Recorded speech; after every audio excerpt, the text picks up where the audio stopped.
the pioneer sergeant, the master tailor, and the pipe major. They were the only people that were allowed to grow beards during my time in the army. And once they grew it, they had to get permission to take it off. Before the church parade, we had that, what was called the staff parade, which consisted of all NCOs and the two bands being inspected by the adjutant before the battalion was inspected. And this adjutant in particular, Captain O.S.S. Steele, was a very strict man. And some of the pipers had grown moustaches. And this moustaches, we were all young, and this moustaches was in the type of the Ronald Coleman moustache. So he came along the line in the front rank and stopped at one particular piper and he said, "Now," he said, "I like to see pipers with moustaches," he says, "but I don't like to see them with their bloody eyebrow down below their nose."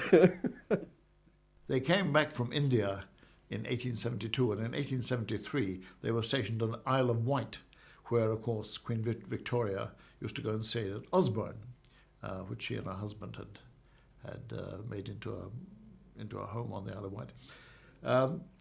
For some reason, she took a fancy to them, and the regimental history records how, at the Queen's desire, they were formed up in marching order, and how they marched along the roads on the Isle of Wight, and Queen Victoria would appear and watch them all going past, and then they would head off back to barracks, and she would appear again and watch them all going past. Now, she had an eye for a good-looking chap, I believe. Anyway, out of the blue, after she had presented them with new colours, out of the blue came a letter saying they were to be called the Queen's Own Cameron Highlanders, and their facings were to be changed from green to blue, which was an expensive business for the officers. But, strange to relate, it was never a title that was highly prized. It had never been sought. And the Camerons had been raised by Alan Cameron of Erich, who was a private Highland gentleman, or rather a special one, and it was felt that that was enough, and to be the Cameron Highlanders was enough.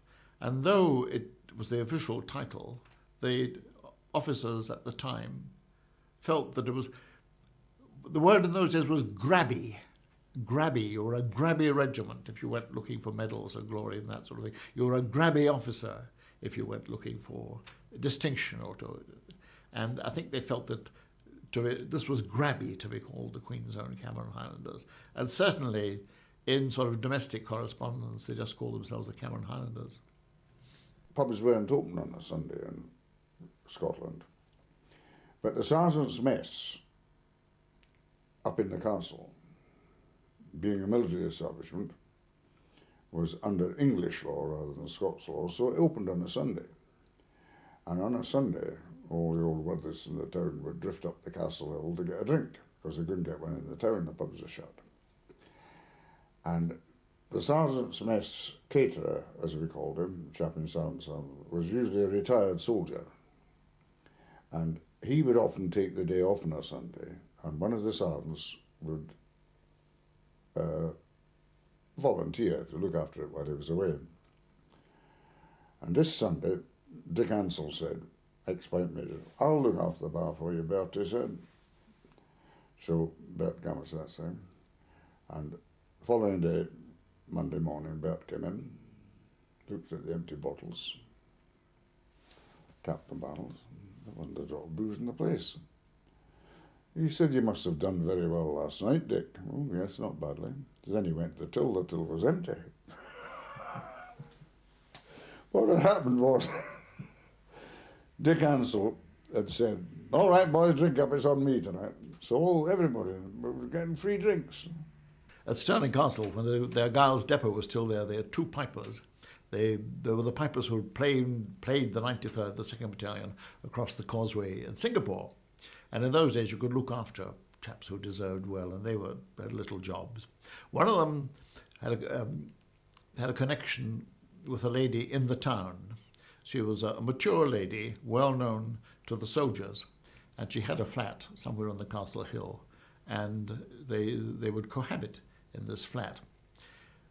Every now and again they would fall out, and the piper would make his way up to the barrack room, and the soldiers would see that he was back again. And a couple of days later they would make it up again, and the piper would disappear, and live nowadays and live with the lady, you see. They were rehearsing a quarter guard for the arrival of some general or other. The RSM was a chap called Paddy Boyd, an Ulsterman. He won the DCM at Ilalamina, great chap. The piper was in the quarter guard. He had to play the general salute. General salute, present arms, and the piper went, and nothing happened, you see. So Hughie Spence, the commanding officer, a very nice man, said, "Mr. Boyd, what's the matter with the piper?" And Paddy Boyd said, "It's his bag, sir. He's having trouble with his old bag." There's the most marvellous old boy, he's still alive, called Colonel Alec Brody, who had a very gallant war, won 2 DSOs at various stages in the war, being very badly wounded on both occasions. And I actually served under him. He was a most lovely character, quite eccentric in many ways, but knew every single soldier in the regiment, and every single soldier's father in the regiment, had a prestigious memory. He's still alive today, but very frail. But I remember when I first joined as a subaltern, he was the second in command of my regiment. And we were in awe of this man, who spoke out the side of his mouth because he had most of his face shot away. But you always knew when Alec Brody had arrived at the mess for lunch, because he was a terrible driver. And he used just to hit the mess to stop his car. You heard a great thud as the car hit the side of the mess, and you knew the second in command had arrived. Corporal Davidson in the camp was an old soldier, old pre-war soldier. His thing was wearing Japanese uniform. Especially, he was very fond of the Japanese patrol boat, which had a separate compartment for the big toe, and it hooked up the back. And Ginger would always wear Japanese patrol boots in preference to the army issue. Of course, this was very difficult because he left a Japanese track wherever he went. And people would announce that the Japanese had been round during the night. It had been JoJo Davidson on the way to do something. He had a monkey. He had a tame monkey that he carried all through the second part of the Burma campaign, the advance to Mandalay. He carried the monkey, and it sat on his shoulder, and as the platoon marched along the road, it would jump from pack to pack. Great pet, and that sort of thing. When battle was looming, the monkey went back. The cooks took the monkey back to Echelon, and then it came up the next day when the battle were over, and unfortunately it jumped into the river Brahmaputra and drowned itself. Nobody knew why. But Jojo was heartbroken when this happened. He was a corporal in action and a private out of action. As soon as we came out of action, Jojo voluntarily reverted to private. It gave him a greater sense of freedom if he was a private soldier. Then as soon as we went back, Jojo was a corporal again, and a very good one too.